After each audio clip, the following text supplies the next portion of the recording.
दिल दुजाना के करीबी गैंगस्टर पर पुलिस ने की कार्रवाई। गैंगस्टर राजू पंडित उर्फ राजेंद्र की संपत्ति हुई कुछ।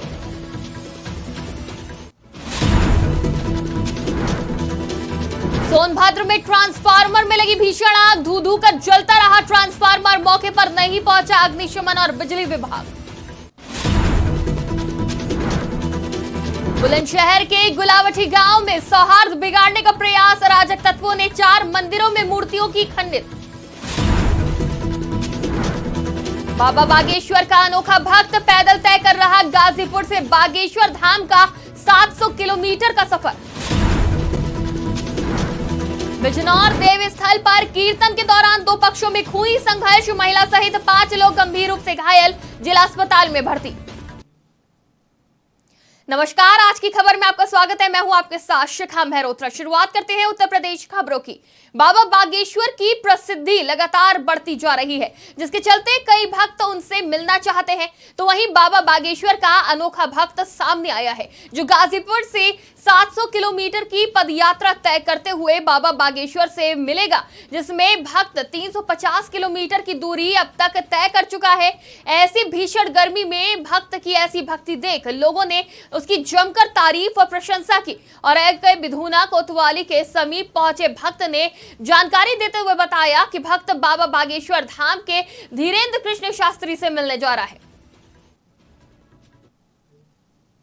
बिजनौर के देव स्थल पर कीर्तन के दौरान 2 पक्षों में खूनी संघर्ष हो गया, जिसमें महिला सहित 5 लोग गंभीर रूप से घायल हो गए। सभी घायलों को जिला अस्पताल में इलाज के लिए भर्ती कराया गया है। मामला थाना कोतवाली देहात के शादीपुर का है, जहां सूचना पर पहुंची पुलिस आगे की कार्रवाई कर रही है।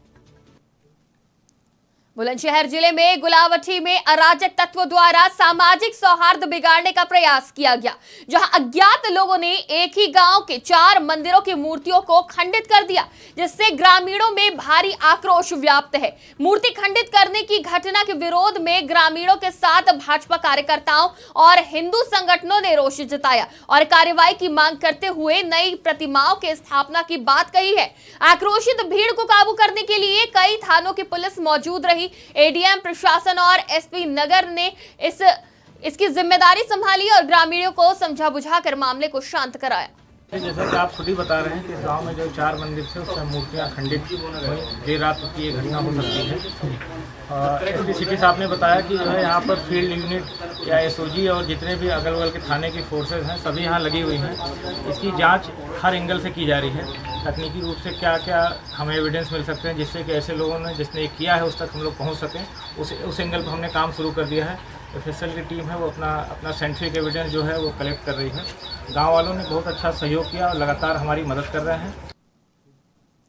चंदौली में भीषण सड़क हादसे थमने का नाम नहीं ले रहे हैं, जहां आए दिन तेज रफ्तार की खबरें सामने आती हैं। जहां आज एक बार फिर ओवरटेक के चक्कर में ट्रक ने 4 व्हीलर कार को जोरदार टक्कर मार दी, जिससे कार सवार बुरी तरह घायल हो गए। यह हादसा तब हुआ जब कार में सवार 2 लोग जमानिया से वाराणसी जा रहे थे। मामला सदर थाना क्षेत्र के फुटिया गांव के समीप NH2 का है। सपा सांसद डॉक्टर एसटी हसन का लव जिहाद पर विवादित बयान सामने आया है।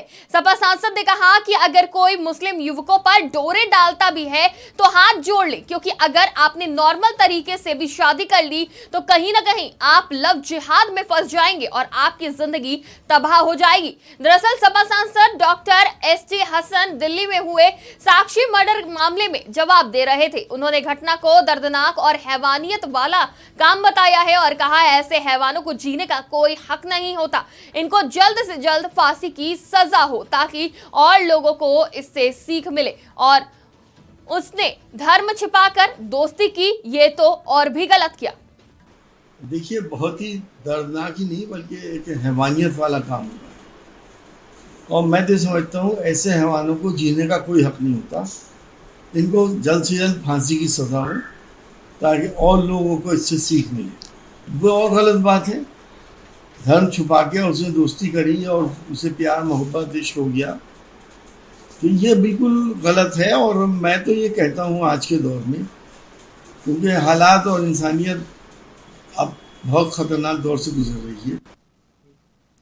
खबर ग्रेटर नोएडा से है, जहां अनिल दुजाना के करीबी गैंगस्टर पर पुलिस ने बड़ी कार्रवाई की है। पुलिस ने गैंगस्टर राजू पंडित उर्फ राजेंद्र की संपत्ति जब्त कर ली, जिसमें लगभग 1,04,56,220 रुपए का वेयर हाउस जब्त किया गया है। ये पूरी संपत्ति कुख्यात बदमाश अनिल दुजाना के नाम पर अर्जित थी। तो वहीं ये पूरी कार्रवाई विसरक थाना पुलिस ने बादलपुर थाना क्षेत्र के धूम मानिकपुर गांव में की।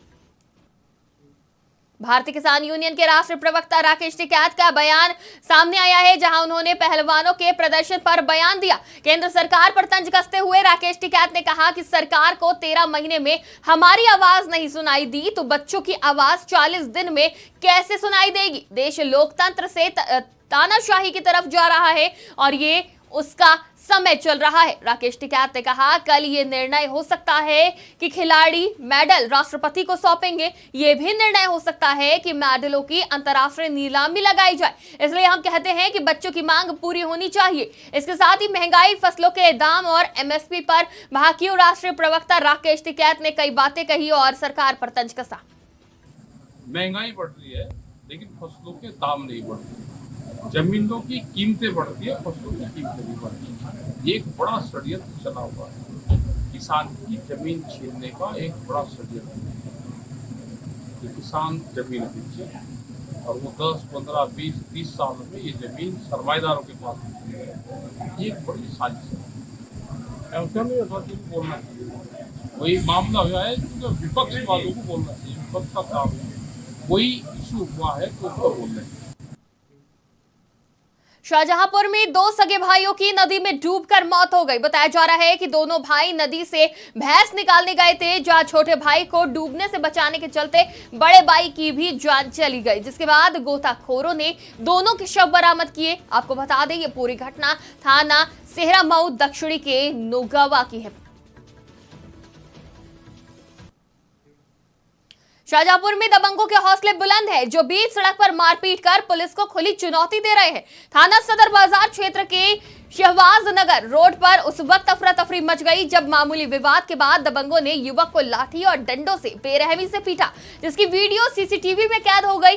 1 दर्जन दबंगों ने फिरोज नाम के युवक को सड़क पर ही पकड़ लिया और उसे लाठी डंडों से बेरहमी से पीटना शुरू कर दिया। दबंग लगभग 20 मिनट तक सड़क पर ही आतंक मचाते रहे, लेकिन किसी ने भी युवक को बचाने की हिम्मत नहीं जुटाई। यह घटना 6 दिन पहले की बताई जा रही है। इस घटना से दहशत का माहौल बन गया है। घटना वाले दिन ही परिवार वालों ने पुलिस में शिकायत की थी, लेकिन पुलिस ने इस मामले में कोई कार्रवाई नहीं की। जहां आज पीड़ित युवक की मां ने पुलिस अधीक्षक से मुलाकात की, जिसके बाद मामले में कार्रवाई की बात कही जा रही है। ये जो वीडियो वायरल हुआ है, इससे जानकारी हुई है। इसमें ये 25 तारीख को एक युवक को कुछ लोग मारपीट कर रहे हैं। इस संबंध में निरोधात्मक कार्रवाई उसी दिन कर दी गई थी और तहरीर प्राप्त नहीं हुई थी, तहरीर प्राप्त हो गई है।